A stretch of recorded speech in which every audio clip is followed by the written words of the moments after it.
As the second anniversary of Moscow's invasion approaches, on the occasion of the Japan-Ukraine Conference for Promotion of Economic Reconstruction, I'm in Tokyo to learn more about how the Asian country is supporting war-torn Ukraine.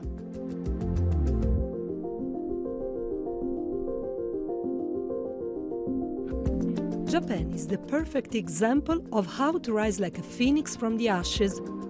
Despite being left with almost nothing after World War II, the Asian country recovered at an incredible speed, creating the Japanese economic miracle.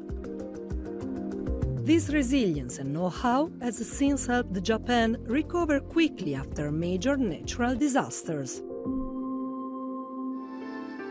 $7.6 billion in humanitarian, financial, recovery and reconstruction assistance has already been given to Ukraine, and another $4.5 billion recently pledged. Now the country is using its expertise and past experience to help rebuild Ukraine.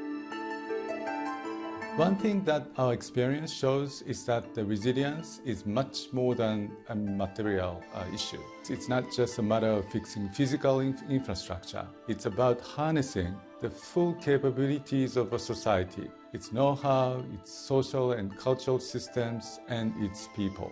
Any successful recovery effort has to put people and society first.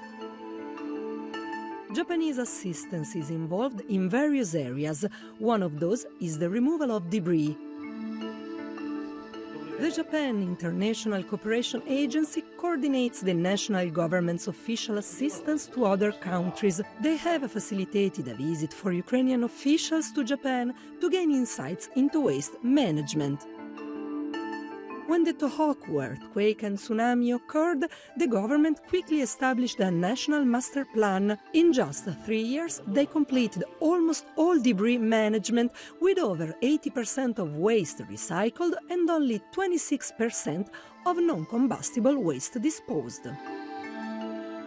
This expertise can help with the rapid and proper disposal of the large amount of debris generated by Russia's military aggression in Ukraine. Here, at the composite material plant in Kashiva, the Ukrainian delegates can observe the intermediate treatment process for industrial waste and learn about Japan's disaster waste management and construction recycling systems. In Ukraine, there are huge amount of debris generated by the war. So we are thinking that our experience in quickly treatment of debris and the very high recycling rate could be a model for Ukraine to manage destruction waste. The big challenge for Kyiv is to dismantle destruction waste while the destruction is still ongoing. Організувати поводження з відходами від руйнувань можливо тільки на територіях, які вже є безпечними для людей.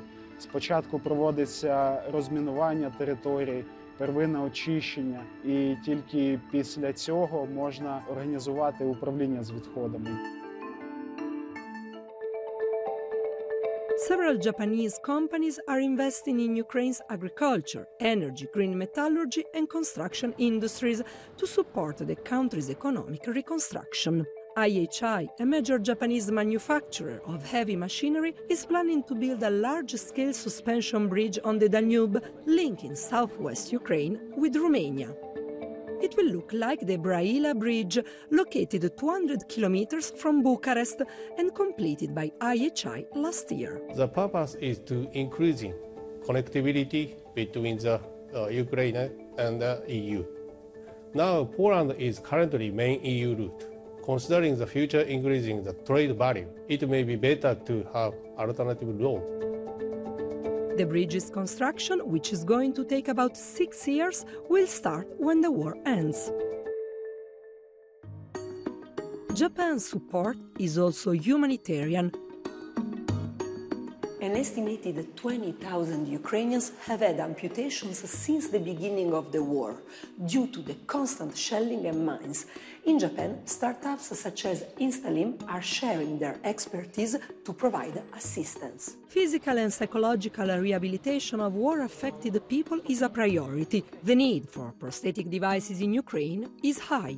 Instalim uses AI and 3D printing technology to create low-cost prosthetics. 義足というのは患者さんの体一人一人に合わせて医学的に最適な形状を作らないといけないので、それぞれ違った設計になります。でこれをですね自動化させようとすると AI が必要になる。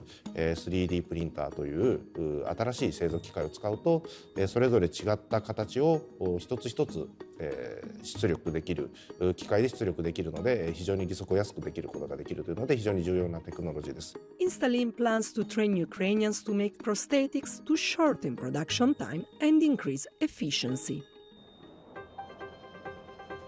Many Ukrainians have had no choice but to leave their country. Some of them have emigrated to Japan, where they have the chance to rebuild their lives. According to the Immigration Services Agency, there are over 2,500 people displaced from Ukraine now living in Japan. The Japanese government, with the help of non-profit organizations, has granted them a residency status, allowing them to study and work. Irina comes from Bucha. She fled Ukraine with her son at the beginning of the war. After a month spent in a refugee camp in Germany, she chose to move to Japan. It was not easy at the beginning, but now things are going much better. Дуже добре, я дуже вдячна про те, що була ця мовна школа, яка дала мені цей початок. Тобто я не кажу, що я зараз володію мовою, ні. Потім стало легше набагато, дізнаючись мову. Мабуть, ми вже розслабились, поки ми почали звикати до культури. It's been almost 2 years since she arrived. She has a part-time job as a teacher at the Sunday school for Ukrainian children in Tokyo. The school was opened by the Ukrayna'nın Association, supported by the Nippon Foundation, an NPO which helps Ukrainian evacuees with travel costs, living expenses and scholarships. Thanks to this NPO, Ukrainians attend Japanese language schools, acquiring the skills required to find employment because a large number of them are planning to stay.